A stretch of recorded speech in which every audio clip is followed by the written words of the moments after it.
골로새서 강의 13번째 시간입니다. 죽게 하듯 하라 라고 하는 말씀을 여러분들에게 전해드리겠습니다.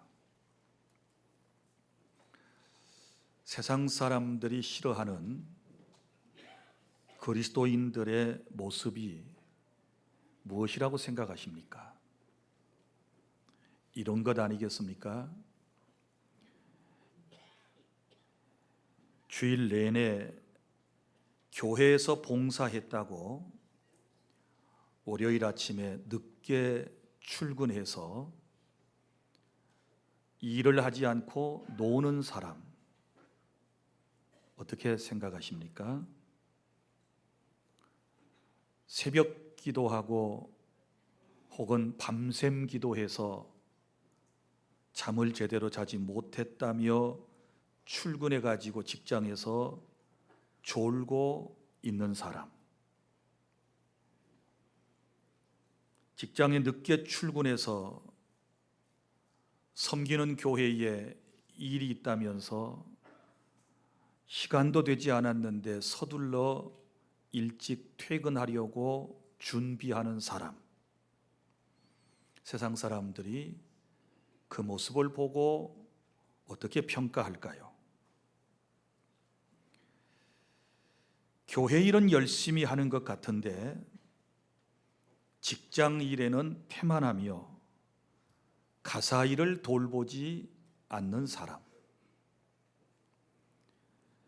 자신은 교회에 갈 때 아름답게 꾸미고 가면서도 정작 집안의 자녀들은 제대로 씻기지도 않고 먹이지도 않고 입히지도 않고 집은 늘 엉망진창이 되어 있는 그런 사람의 모습을 보고 세상 사람들은 뭐라고 말할까요?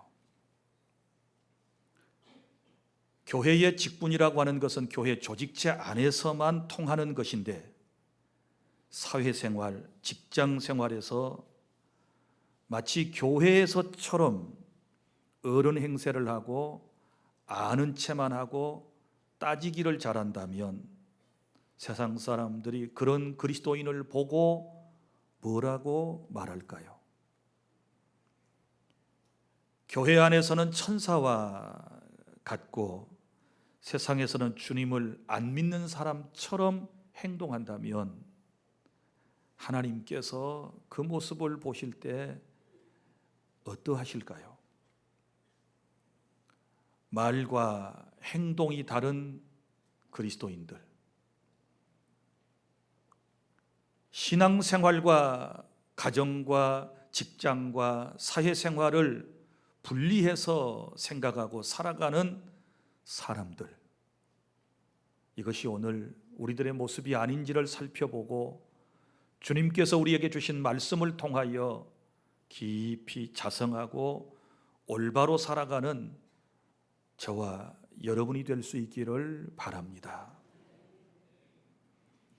오늘은 우리 그리스도인들이 가정에서, 직장에서, 사회 조직체 안에서 대인관계를 어떻게 해야 할 것인가에 대하여 말씀을 드리겠습니다. 첫째, 부부 사이를 죽게 하듯 하시기를 바랍니다. 18절, 아내들아 남편에게 복종하라. 이는 주 안에서 마땅하니라. 남편들아 아내를 사랑하며 괴롭게 하지 말라. 이렇게 말씀을 했습니다. 각기 다른 남녀가 부부로 사는 것입니다. 오죽했으면 혼인한 부부 사이를 화성에서 온 남자와 금성에서 온 여자가 사는 것이라고 했겠습니까? 남편과 아내는 혼인에 대한 생각도 각각 다르고 그리고 서로 다른 욕구를 가지고 있습니다. 예를 들어서 5가지 욕구가 현저한 차이가 있습니다. 남편이 아내에 대한 욕구 가운데 첫 번째는 성적인 만족을 주는 아내를 생각하고 있습니다. 매력이 있어야 한다는 것입니다. 반면에 아내는 남편에 대하여 애정을 표현해 줄 아는 그런 남편을 바라고 있습니다. 그리고 남편은 아내가 여가 상태가 되어주는 그런 아내가 되기를 바라고 있고, 아내는 남편에 대하여 말 상대를 제대로 해주는 남편을 생각하고 있습니다. 남편은 아내에 대하여 깨끗하고 매력 있는 아내를 원하고, 아내는 남편에 대하여 정직하고 투명한 남편의 마음을 요구하고 있습니다. 남편이 아내에 대한 요구는 내조와 집안 살림을 잘하는 것이고, 그리고 아내는 남편에 대하여 경제적 필요를 공급해 주는 남편으로서의 모습을 보여주기를 원하고 있습니다. 또한 남편은 아내에 대하여 칭찬받기를 원하는 강렬한 욕구가 있습니다. 또 아내는 남편에 대하여 바라는 것이 있는데, 자녀들에게 관심을 가져주는 그런 남편이 되기를 원하는 것입니다. 이처럼 부부는 서로 다른 욕구를 상대에게 가지고 있습니다. 그러면 남성과 여성의 이 욕구가 서로 잘못된 것일까요? 전혀 그렇지 않습니다. 다 옳은 것입니다. 서로 틀린 것이 아니라 다른 것뿐입니다. 굳이 이것을 한 단어로, 한 문장으로 요약을 한다면 이런 말이 됩니다. 남성은 이성 중심이고 여성은 감성 중심이기 때문에 서로의 다름을 인정하고 우리는 주님의 말씀을 따라 살아가야 될 줄 믿습니다.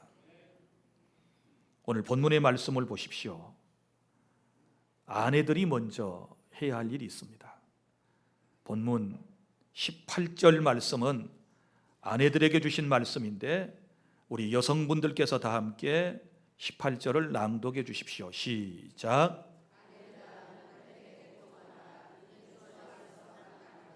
아멘. 아내들아 남편에게 복종하라. 이는 주 안에서 마땅하니라. 이렇게 말씀을 해 주셨습니다.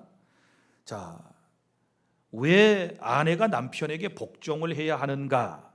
그 이유는 주 안에서 마땅하기 때문이다. 이렇게 말씀을 했습니다. 어디 여기뿐이겠습니까? 에베소서 5장 22절부터 24절까지 말씀에도 이 말씀이 나옵니다. 아내들이여 자기 남편에게 복종하기를 주께 하듯 하라. 이는 남편이 아내의 머리됨이 그리스도께서 교회의 머리됨과 같음이니 그가 바로 몸의 구주시니라. 그러므로 교회가 그리스도에게 하듯 아내들도 범사에 자기 남편에게 복종할지니라. 아멘. 자, 잘 기억하십시오. 아내가 남편에게 복종해야 할 이유는 창조의 질서가 그렇습니다. 창조의 질서를 보시면 하나님께서 에덴 동산에서 인류를 창조하실 때 남자를 먼저 창조하셨나요? 여자를 먼저 창조하셨나요? 남자를 먼저 창조하셨습니다. 창조의 질서가 여자는 남자에게서 났습니다. 그리고 또한 창조의 원리를 살펴보아도 아담을 하나님께서 지으신 다음에 그리고 여자는 남자를 위하여 돕는 배필로 하나님께서 창조하셨다, 이렇게 말씀을 하고 있지 않습니까? 그러니까 창조의 질서와 원리에 따라서 아내는 남편에게 복종하는 것이 마땅하다, 이렇게 주님은 우리에게 말씀을 하십니다. 그러나 여러분, 우리가 이 세상을 살아가면서 남편이 존경받을 만하고, 남편이 칭찬받을 만하고, 남편이 사랑받을 만했을 때 남편을 존경하고 그리고 사랑하고 순종하는 것은 마땅한 일입니다. 그것은 쉽지 않겠습니까? 그런데 존경과 신뢰감을 주지 못하는 남편에게 복종한다라고 하는 것은 굉장히 어렵고 힘든 일입니다. 여러 여성들께서 말씀을 하시는 것처럼 남편이 존경할 만한 것이 있어야지요, 나한테 잘해주는 것이 있어야지요, 사랑받을 만한 짓을 해야 존경을 하든지 사랑하든지 그러지요, 이렇게 말씀하시는 분들이 있습니다. 그러나 여러분, 남편이 그러한 경우에도 아내의 복종과 정결한 행위로 그를 바로 세우며 구원할 수 있기 때문에 복종해야 한다라고 주님께서 이렇게 말씀을 하셨습니다. 베드로전서 3장 1절부터 2절까지 말씀을 다 함께 낭독하도록 하겠습니다. 시작. 아내들아, 이와 같이 자기 남편에게 순종하라. 이는 혹 말씀을 순종하지 않는 자라도 말로 말미암지 않고 그 아내의 행실로 말미암아 구원을 받게 하려 함이니 너희의 두려워하며 정결한 행실을 봄이라. 아멘. 아주 중요한 말씀입니다. 자, 이와 같이 자기 남편에게 순종하라.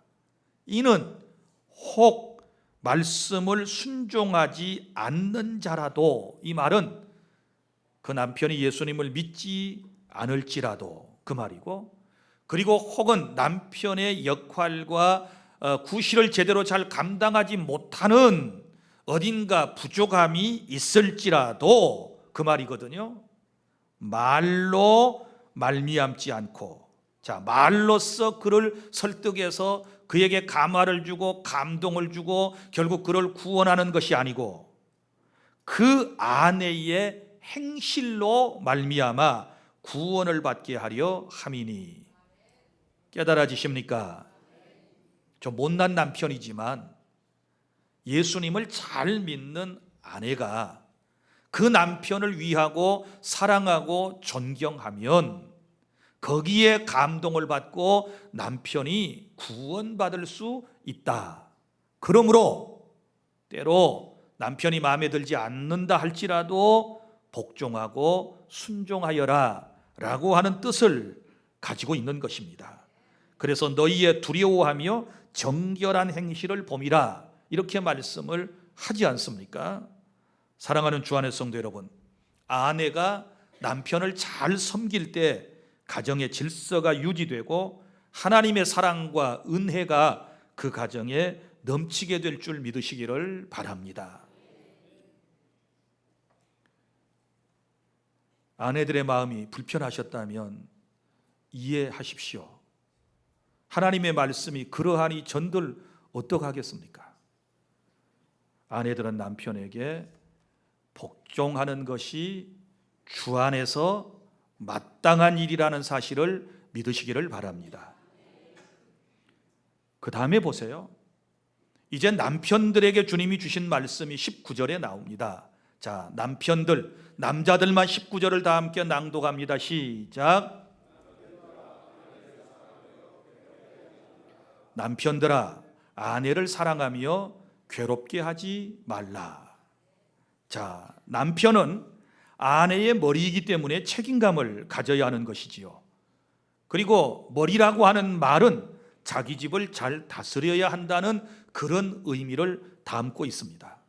에베소서 5장 25절 말씀을 다 함께 낭독합니다. 시작. 남편들아, 아내 사랑하기를 그리스도께서 교회를 사랑하시고 그 교회를 위하여 자신을 주심같이 하라. 아멘.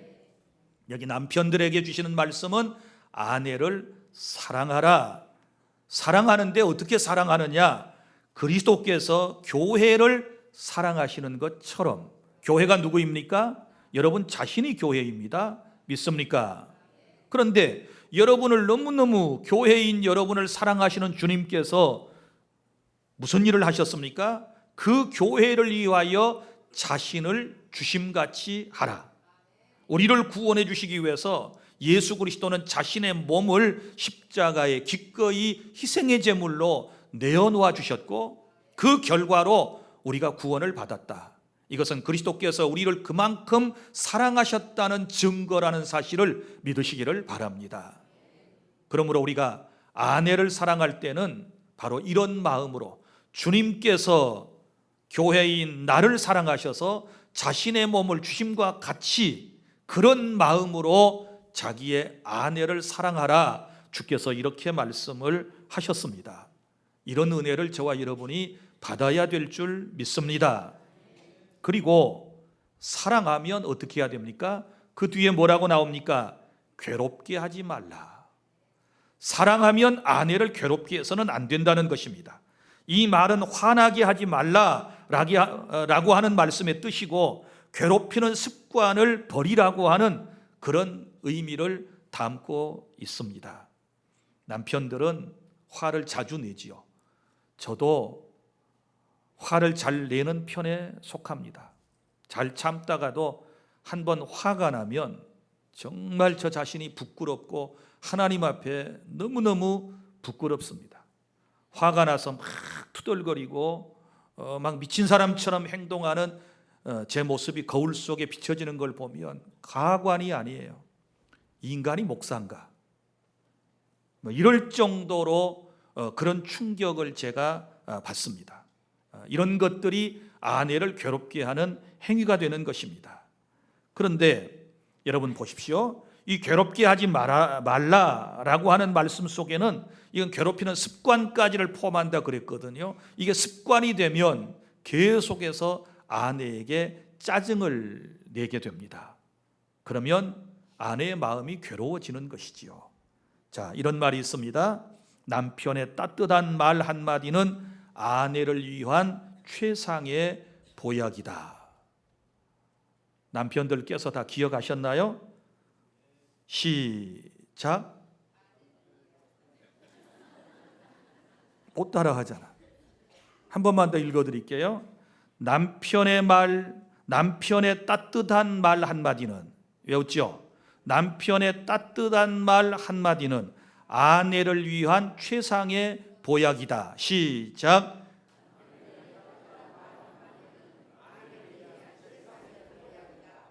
그렇게 인정하십니까? 감사합니다.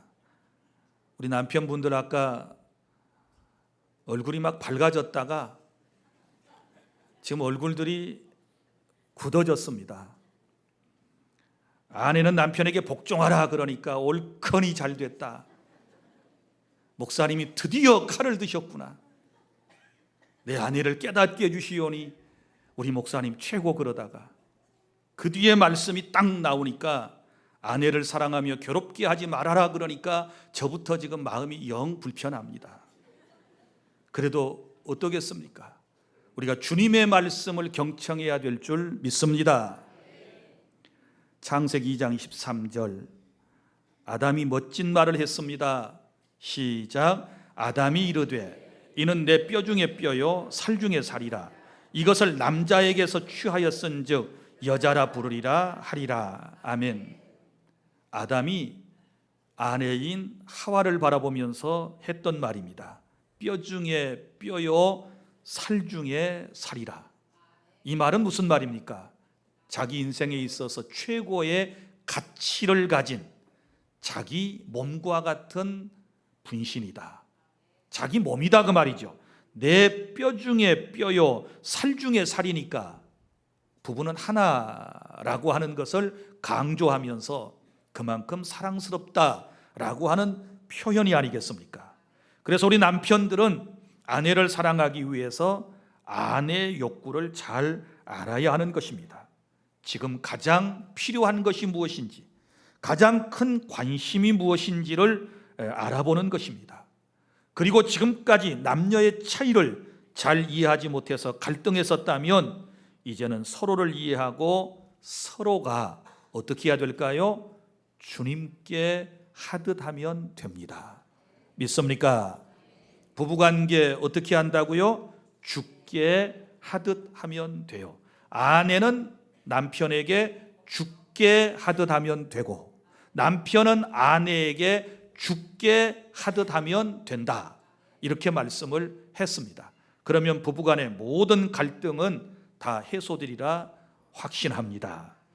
그 다음에 둘째로 20절부터 21절까지 말씀은 부모와 자녀 사이를 주께 하듯 하십시오 라고 하는 말씀입니다.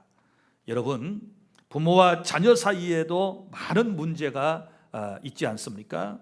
건강한 가정처럼 보여도 이 부모와 자식, 자식과 부모 사이에 할 말도 많고 서로가 안색이 붉어지는 그런 경우들이 있는 것을 볼 수 있습니다. 그러면 먼저 자녀가 부모님에게 해야 할 일이 있습니다. 자, 어떤 말씀인가 들어볼까요? 20절. 부모를 통하여 세상에 태어났다고 생각되시는 분들만 20절 다 함께 시작. 자녀들아, 모든 일에 부모에게 순종하라. 이는 주 안에서 기쁘게 하는 것이니라. 아멘.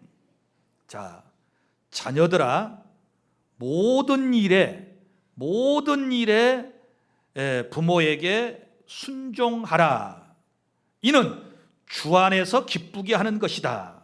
이렇게 말씀을 했는데, 자, 예수님을 믿는 사람들이 다 세상에 태어났으면 부모를 통해서 세상에 태어난 것 아닙니까? 부모가 떠난 분도 계시지만 부모가 아직 살아계시는 분들도 계시거든요. 그래서 성도는 부모에게 순종해야 되는데 이것은 주님이 기뻐하시는 일이기 때문에 그래요. 주님도 기뻐하시고 그의 부모도 기뻐하시기 때문에 마땅히 부모님에게 순종하라 이렇게 말씀을 하십니다. 이것은 주님의 명령입니다. 신약성경 에베소서 6장 1절부터 3절까지 말씀을 다 함께 낭독합니다. 시작. 자녀들아, 주 안에서 너희 부모에게 순종하라. 이것이 옳으니라. 내 아버지와 어머니를 공경하라. 이것은 약속이 있는 첫 계명이니 이로써 내가 잘되고 땅에서 장수하리라. 아멘. 자, 부모에게 순종하는 것이 옳다 그랬지요. 옳은 일입니다. 또 내 아버지와 어머니를 공경하라. 이것은 약속이 있는 첫 계명이다. 약속이 있는 첫 계명이라고 하는 말은 여러분이 잘 아시는 대로 10계명은 1계명부터 4계명까지는 하나님에 대한 계명이고 5계명부터 10번째 계명까지는 인간에게 주신 계명입니다. 물론 다 통틀어서 우리 모두에게 주신 계명입니다. 그 중에 제 5계명이 무엇입니까? 내 부모를 공경하라 라고 하는 말씀이다 그 말입니다. 약속이 있는 첫 계명. 그런데 이 주님의 계명 가운데 약속이 있는 계명은 10계명 가운데 딱 2개예요. 하나는 하나님에 대한 계명은 안식일을 잘 지키면 하나님 복 주신다. 인간에게 주신 계명 가운데 그 첫 번째 5계명은 부모를 공경하면 복을 받게 될 것이다. 이 약속이 있는 계명이라 그 말이지요. 이로써 네가 잘되고 땅에서 장수하리라. 믿습니까? 여러분 하는 일마다 잘되기를 원하십니까? 장수의 복을 받기를 원하십니까? 그러면 부모님에게 순종하고 복종하고 부모님을 잘 공경하는 주 안의 모든 성도 여러분이 다 되시기를 바랍니다. 그리고 오늘 본문에 모든 일에 부모에게 순종하라 이렇게 말씀을 해 주셨기 때문에 이건 선택사항이 아닙니다. 어떤 것은 마음에 드니까 부모에게 순종하고 어떤 것은 마음에 들지 아니하니까 순종하지 않고 이런 의미가 아닙니다. 선택적 의미가 아니에요. 그리고 또 일시적인 것도 아니에요. 지금은 잘하다가 안 한다든지 안 하다가 또 잘한다든지 이런 게 아닙니다. 부모 공경은 계속해서입니다. 믿습니까? 언제나 변함없이 부모에게 공경하는 이런 삶을 살아가게 되었을 때 우리 하나님께서 기뻐하시고 그런 사람에게 예비된 놀라운 복을 주실 줄 믿으시기를 바랍니다. 그리고 이제 부모가 자식에게 해야 할 일이 있습니다.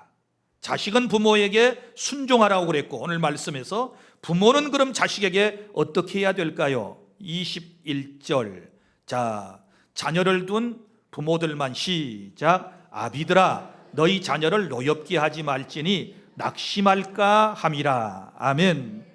자, 여기 너희 자녀를 노엽게 하지 말아라. 노엽게 하다라고 하는 말은 화를 내게 만들어서는 안 된다라고 하는 말씀입니다. 이 말은 부모의 권리를 남용할 때 오는 부작용을 의미하는 것입니다.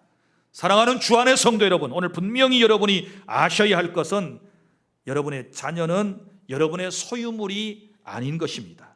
하나님의 선물이라고 하는 사실을 믿으시기를 바랍니다. 우리는 하나님을 대신하여 양육하는 양육자일 뿐입니다. 그러므로 자신의 욕심 따라서 자녀를 양육해서는 안 되는 것입니다. 그런데 혹여 어떤 분들은 대리만족의 형태로 자녀를 자신이 원하는 틀에 집어넣고 그렇게 양육하고 그렇게 되기를 바라는 그런 부모님들이 종종 계시는데 그것은 절대 옳지 않은 것입니다. 여러분들이 자녀에게 늘 요구하는 것이 무엇입니까? 학령기 아동을 둔 엄마 아빠들은 늘 공부해 공부하라고 그럽니다. 또 1등 나라고 늘 그럽니다. 그렇게 말하는 부모치고 공부를 잘했다거나 1등 난 부모가 많지 않습니다. 자기가 그렇게 못해 보았기 때문에 자식에게서 대리 만족을 지금 누리려고 그렇게 요청을 하는 것입니다. 얘들을 방과 후에 여러 학원에 보냅니다. 태권도도 보내고 피아노도 배우고 또 여러 악기도 공부하고 또 국어 학원에도 가고 영어 학원에도 가고 애들도 굉장히 힘들고 피곤합니다. 아마 엄마 아빠한테 그렇게 하라고 그래도 못할 것 같은데 그것을 자녀들에게 계속해서 요구하고 있습니다. 그리고 자기가 못해 보았던 것들을 자식을 통하여 이루면 어떤 기쁨이 올 것 같아서 자녀들을 그렇게 내몰고 있는 안타까운 부모들이 우리 가운데 꽤나 있으리라고 생각을 합니다.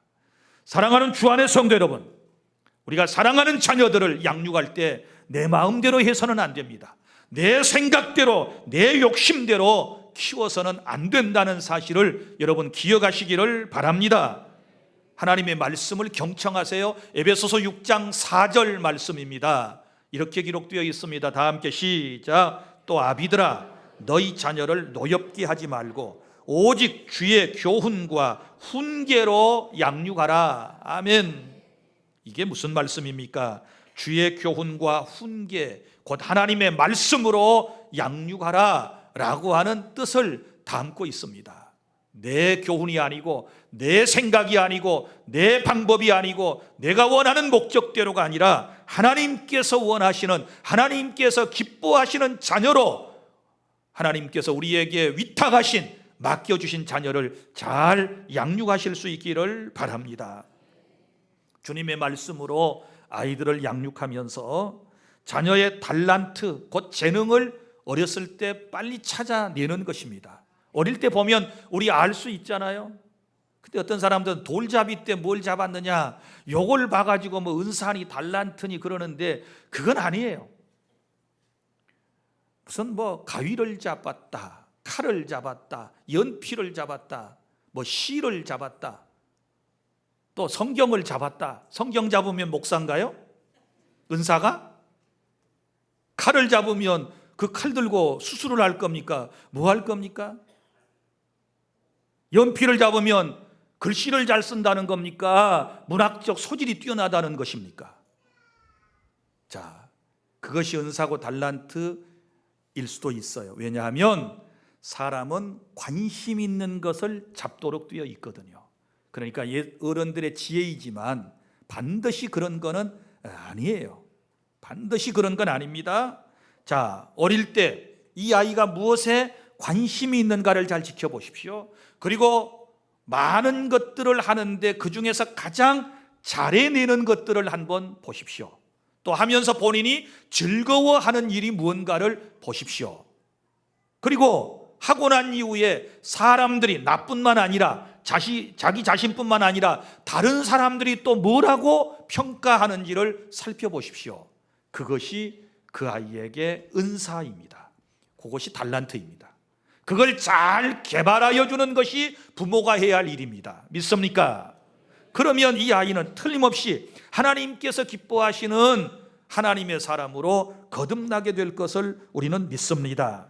그래서 자녀의 달란트를 잘 찾아내서 그것을 개발시켜주고 그것을 통해서 일평생 주님을 위해 살 수 있도록 양육해야 될 줄 믿습니다. 자, 그러면 부모와 자식, 자식과 부모의 관계 어떻게 해야 할까요?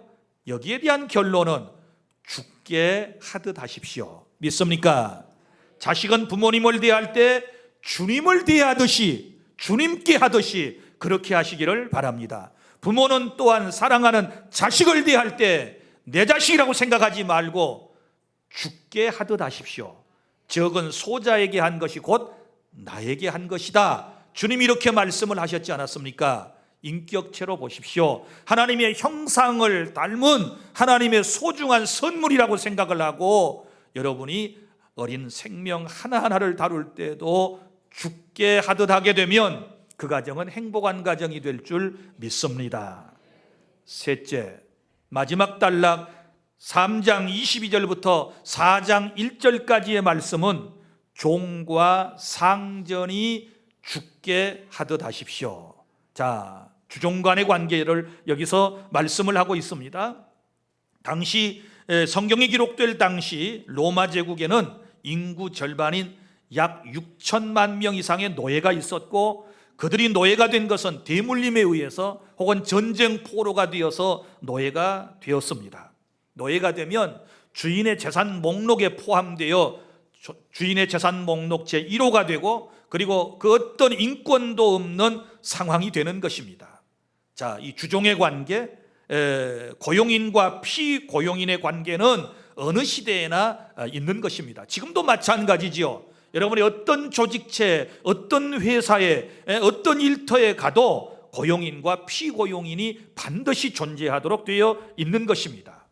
여러분, 오늘날 우리의 직장의 생활에도 이 말씀이 적용되기 때문에 여러분이 잘 기억해 주시기를 바랍니다. 먼저는 종들에게 하신 말씀이 나옵니다. 종들. 그러니까 여기 종이라고 당시 상황에서 표현을 했지만 요즘으로 말하면 사원들이겠지요. 평사원들. 위에 많은 상전이 있는 일반 사원들을 말씀을 하고 있습니다. 자, 그러면 어떻게 말씀을 했는지 22절 시작. 종들아 모든 일에 육신의 상전들에게 순종하되 사람을 기쁘게 하는 자와 같이 눈가림만 하지 말고 오직 주를 두려워하여 성실한 마음으로 하라. 아멘.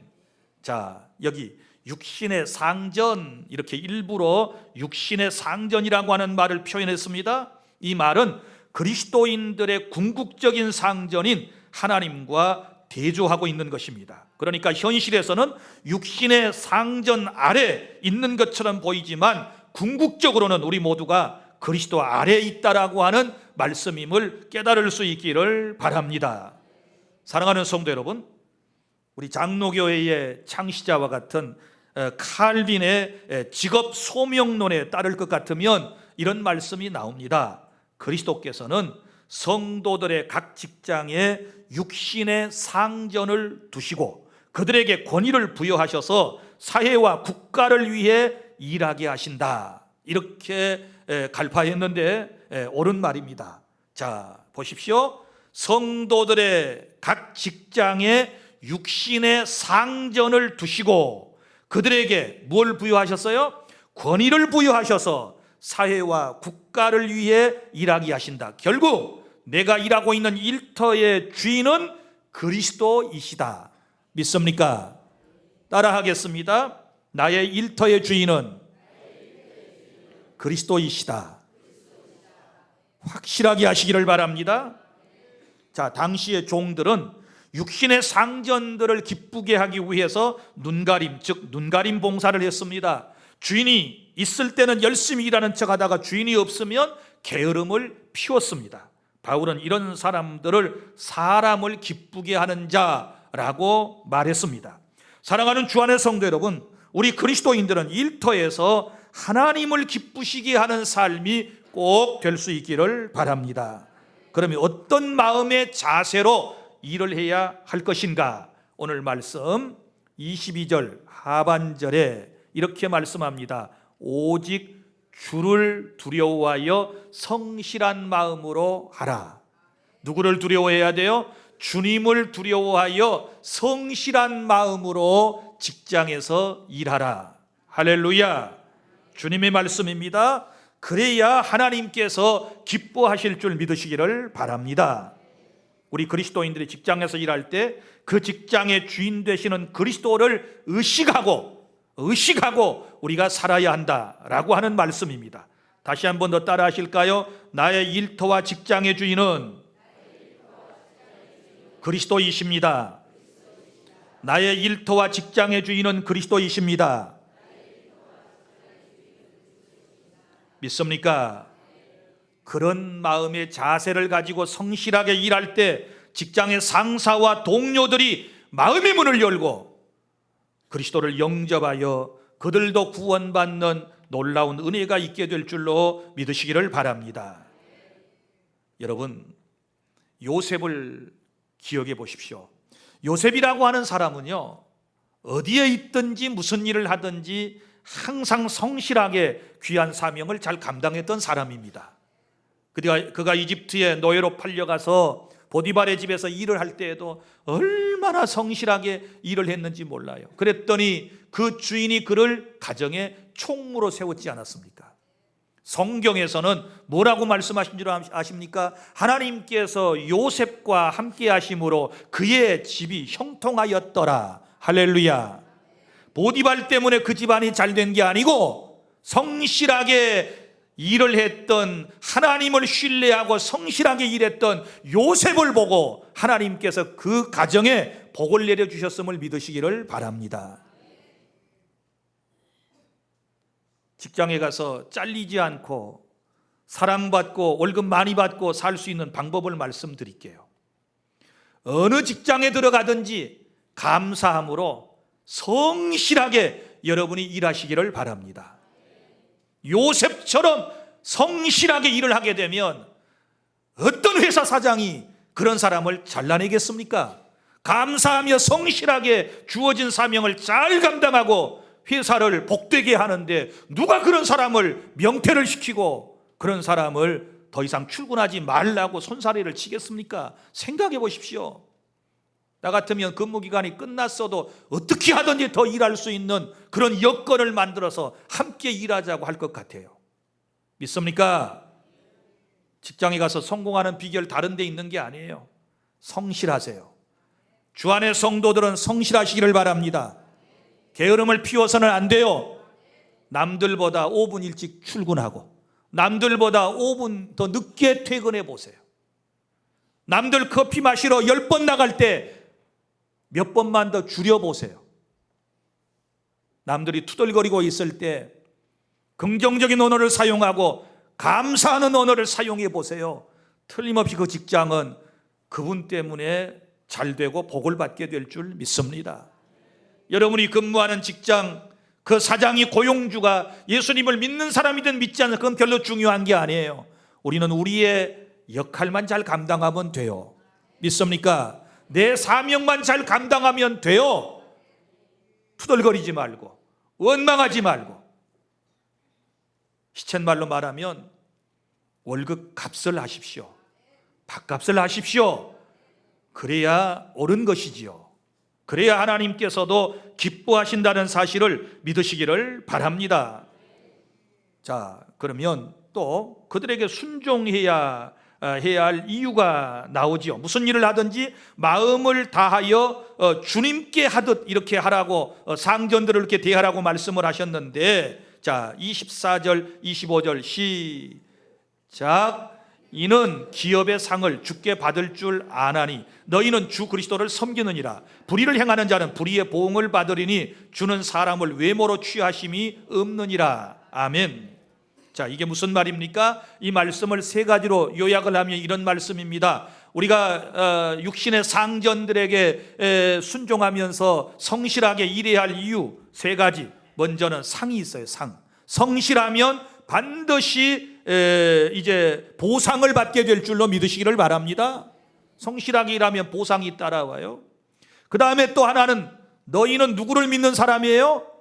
주 그리스도를 섬기는 사람이기 때문에, 예수님을 섬기는 사람들이기 때문에 사장을 섬기고 회사를 섬기고 하는 이런 마음이 필요한 거예요. 우리는 예수님을 믿는 사람들이기 때문에 여러분들이 거두름을 피워서는 안 된다는 것입니다. 깨달아지시면 아멘. 그 다음에 또 하나의 이유는 뭐예요? 하나님께서 일하는 모습을 보고 계신다. 하나님이 심판하신다 그 말이에요. 25절 불의를 행하는 자는 불의의 보응을 받으리니, 이 말은 성실하게 일하지 않게 되면 불의의 보응을 받게 된다 그 말이고요. 그러나 또 성실하게 일을 하게 되면 하나님께서 24절에 기업의 상을 허락해 주실 줄 믿으시기를 바랍니다. 하나님이 보고 계시기 때문에 우리가 성실하게 귀한 일을 감당해야 되고, 혹여 비록 이 세상에서 직장에서 상전이 인정해 주지 않고 수고의 대가를 정확하게 계산해 주지 않는다 할지라도 너무 슬퍼하지 말고 주님께서 심판하시는 날 상주신이심을 믿고 성실한 자세로 주어진 일에 최선을 다하게 되었을 때 우리 하나님께서 영광을 받아주실 줄 믿습니다. 사랑하는 성도 여러분, 다시 말씀드립니다. 성도는 어떤 일터에서든지 무슨 일을 하든지 그것이 곧 하나님의 일이고 하나님을 섬기는 일이라고 하는 사실을 믿으시기를 바랍니다. 무슨 일이든 주님께 하듯 성실하게 하면 보상이지만, 반대로 불의를 행하게 되면 24절의 말씀처럼 엄중한 하나님의 심판이 있음을 기억하시기를 바랍니다. 에베소서 6장 5절부터 9절에도 이런 말씀이 나옵니다. 다 함께 낭독하도록 하겠습니다. 시작. 종들아 두려워하고 떨며 성실한 마음으로 육체의 상전에게 순종하기를 그리스도께 하듯 하라. 눈가림만 하여 사람을 기쁘게 하는 자처럼 하지 말고 그리스도의 종들처럼 마음으로 하나님의 뜻을 행하고 기쁜 마음으로 섬기기를 주께 하듯 하고 사람들에게 하듯 하지 말라. 이는 각 사람이 무슨 선을 행하든지 종이나 자유인이나 주께로부터 그대로 받을 줄을 알미라. 상전들아 너희도 그들에게 이와 같이 하고 위협을 그치라. 이는 그들과 너희의 상전이 하늘에 계시고 그에게는 사람을 외모로 취하는 일이 없는 줄 너희가 알미라. 아멘. 믿습니까? 그리고 이제 상전들에게 주신 말씀입니다. 자, 종들에게 주셨던 말씀을 들었고 이제 마지막 상전들에게 주신 말씀이 오늘 빌립보 4장 1절입니다. 시작. 상전들아 의와 공평을 종들에게 베풀지니 너희에게도 하늘에 상전이 계심을 알지어다. 아멘. 자, 여기서 상전은 당시 종들을 거느리고 있는 부자와 기업가들을 말하고 있습니다. 그리고 당시 교회 내에는 상전과 종들이 함께 있었습니다. 그러지 않겠습니까? 한 직장 생활에 거기 사장도 있고 함께 일을 하는 고용인도 와서 예배를 하지 않습니까? 우리도 혹여 그런 경우들 있지 않습니까? 한 직장에 어떤 회사를 경영하는 분이 자기도 나와서 예배하고 그 직원들도 전도해서 함께 한 교회 공동체 안에서 신앙생활을 하면서 주님을 예배할 수가 있거든요. 자, 이럴 때에 우리가 위계질서라고 하는 게 참 중요합니다. 물론 교회 안에서는 한 형제요 한 자매이지만, 그러나 우리는 직업윤리를 절대로 망각을 해서는 아니 되는 것입니다.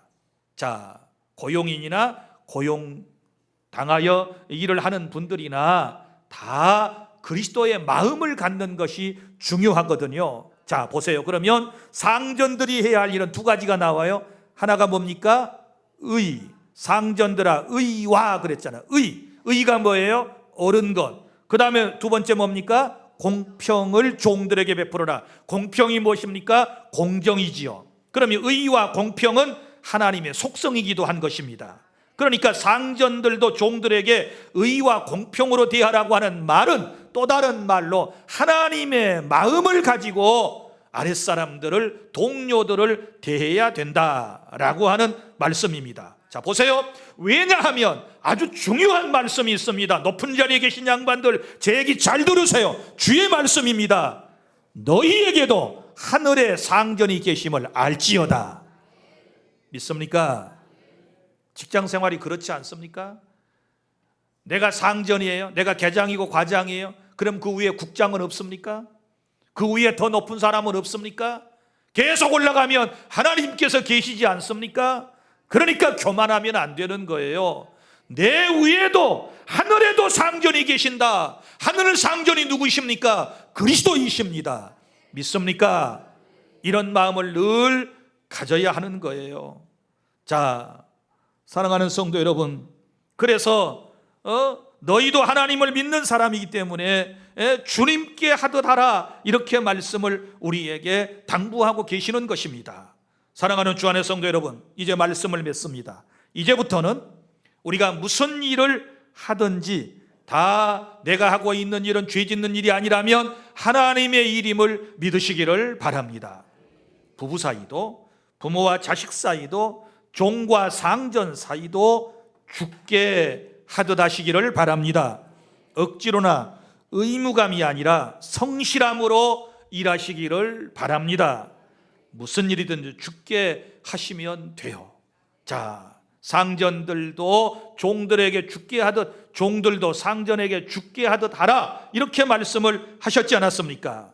이제부터 아내를 대할 때에도 주님을 대하듯이, 남편을 대할 때도 주님을 대하듯이, 부모님을 대할 때도 죽게 하듯, 자식을 대할 때도 작은 예수님을 대하듯이, 그리고 교회 안에서 성도들을 대할 때도 주님을 대할 때처럼, 직장의 동료들을 대할 때에도 죽게 하듯, 거래처 손님을 대할 때도 주님께 하듯, 바이어를 대할 때도, 그리고 누군가를 안내할 때도 주님을 대하듯이, 그리고 제자를 가르칠 때 선생님들도 주님을 대하듯이, 제자들은 선생님을 대할 때 주님을 대하듯이, 기사가 손님을 대할 때, 손님이 기사를 대할 때에도 죽게 하듯 하라.